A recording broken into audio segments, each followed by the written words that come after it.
নন আজকে দর্শক ভাইদের এটিএল এর 225 নম্বর বুলের সর্বোচ্চ হাই পার্সেন্টেজ দুটো বকনা নিয়ে আসছি আমি।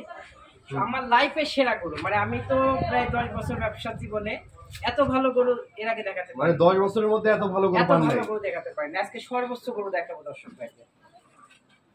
সিরিয়ালের 1 নাম্বার যে গরুটি নিয়ে আসছেন, কি জাতের গরু এটা? নন এটা একটা হলিস্টিয়ান ফিজিয়ান এডিএল 225 নম্বর বুলের একটা বাচ্চা। তুমি দেখো সর্বোচ্চ বলতে কি বোঝায়, এর চেয়ে হয় না। আমি এটাকে বলবো যে 95% আপ আছে এই গরুটা। বিন্দু পরিমাণ কোনো নাভি নেই, কোনো কম্বল নাই। মাথার শেপটা দেখা, মানে পুরা দেহটাই ওর হলো গোলাপি। এটা একদম পুতুলের মতো লাগছে ভাই। পুরা দেহটাই গোলাপি এবং দুইটা গরুর মাথা এক শেপ, একই রকম। এবং তারপরে বৈশিষ্ট্য তুমি দেখো, মাজাটা দেখো, একদম সেম বয়সের না, একটু পার্থক্য আছে। এটা যদি আমি 10 প্লাস মাইনাস ধরি তাহলে এটা আমি 1 মাস বাড়াই দিব। আচ্ছা, এটা যদি আমি 9 ধরি তাহলে এটা আমি 10 প্লাস ধরবো, এরকম। মানে আমাদের একটু ডিফারেন্ট হয়, 10-15 দিন এদিক ওদিক হবে। কোলানগুলো সুন্দর। এটা ফিজিয়ান গরু যে তোলা হাত দরকার, এটা এটা এটা নর্থের শাহিওয়াল। অনেক দর্শক ভাই দেখেন, ভাই দেখেন তোলা কি, এটা তো দুধের গরু না ভাই, ওটা হচ্ছে শাহিওয়াল গরু, শাহিওয়ালের ক্রস। ফিজিয়ানের তোলা কখনোই ঝুল হবে না। শুধু 4টা বাদ দূরত্ব নিয়ে থাকবে এবং সাইজগুলো ভালো হবে। সাইজগুলো ভালো হবে এবং দেখো এদিকে দেখো এই শেপটা কতটা গোলাপি। এবং একটা গরুর ভালো মান হতে গেলে তোমার এই সোলজার পয়েন্ট থেকে এই পয়েন্ট থেকে এই পয়েন্টটা কিন্তু স্ট্রেট এবং চিকন এবং এইভাবে চলে আসছে।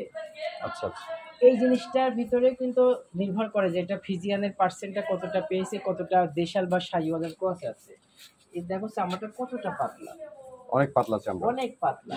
আমার মনে হয় যে এই গরুটা দর্শক ভাই দেখলে, মানে জাস্ট দেখলেই বুঝতে পারবে যে এটা কতটা কোয়ালিটিফুল এই গরুটা হবে। কানটা দেখো, কানে লোমটা দেখো, এবং কানটা দেখো রাউন্ড কান, যেগুলো একটু মানে তোমার থাকে, সেগুলো তো শাড়িওয়ালার। চলুন ওই পাশেরটাও দেখি।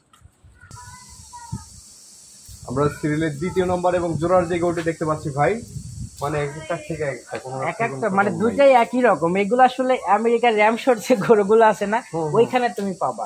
মানে এই দুইটা গরু দেখে, মানে দেখে আমি এক প্রকার ফিদা যে এই গরু আমার লাগবে, কিনবো। আমার দর্শক ভাইরা জানে যে সৈকত ভাইয়ের কাছে আমরা খুব কম গরু পাই। হ্যাঁ, যে 2-4টার বেশি গরু পাই না। ওই মাসে একবার করে গরু আনে এবং সেরা গরু। কারণ আমি চাকরি করি, আমি অ্যাভেলেবল গরু আনতে পারি না। আর অ্যাভেলেবল গরু কিন্তু বাজারে অ্যাভেলেবল পাওয়া যায়, কিন্তু ভালো কোয়ালিটি কিন্তু তুমি পাবা না। আর এইসব গরু বাজারে উঠবেও না, সব খামারের গরু। তুমি দেখো কোয়ালিটি, তুমি মাথার শেপটা দুটো দেখাও, এই এই পয়েন্টে থেকে তুমি দুইটার মাথা দেখাও যে গরু কাকে বলে। আসলে আমার কথাটা একটু বেশি হয়ে যাচ্ছে, দর্শক ভাই মাইন্ড করেন না। আসলে এই গরু নিয়ে আর কি কথা না বললেও পারতেছি না। এটার বয়সটা কেমন আছে? এটার বয়স আশা করি 11 প্লাস মাইনাস হবে। 11 মাস প্লাস মাইনাস বয়স আছে। হিটে আসতে যাতে কেমন সময় লাগতে পারে? এগুলা হিটে আসার বৈজ্ঞানিক নিয়ম হলো 13 থেকে 14 মাস, 12 থেকে 15-এর মধ্যে হিটে চলে আসবে ইনশাল্লাহ। মাছ যেটাও দেখতে পাচ্ছেন অনেক দারুণ আছে, একদম স্ট্রেট, মানে একদম স্ট্রেট বলতে যা বোঝায়। চামড়া এটাও দেখো, চামড়াটা কতটা সফট। এখানে যে গুছাই গেছে না, এটাই তার প্রমাণ যে চামড়াটা সফট, খুবই পাতলা চামড়া।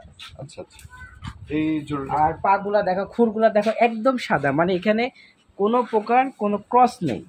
দর্শক ভাইদের আমার অভিজ্ঞতার আলোকে এতটুকু বলবো যে এই দুইটা গরু থেকে এই 10-15 লিটার দুধ না, এই দুইটা গরু থেকে আমি আশা করি ফার্স্ট ল্যাকটেশিয়ানে 20 থেকে 25-এর মধ্যে দুধ থাকবে ইনশাল্লাহ। আচ্ছা, দামটা কেমন নেবেন ভাই? এই দুইটার আমি দাম রাখবো জোড়া 2,45,000 টাকা। 2,45,000 টাকা জোড়ায় দাম রাখছি। জোড়ায় দাম রাখছি। কোন দর্শকের পছন্দ হলে আপনার সাথে কথা বলে নিতে পারবে। জি, নিতে পারবে। তো চলেন আমরা পরবর্তী গরুগুলো দর্শকদেরকে দেখ। হ্যাঁ, চলুন দেখেন।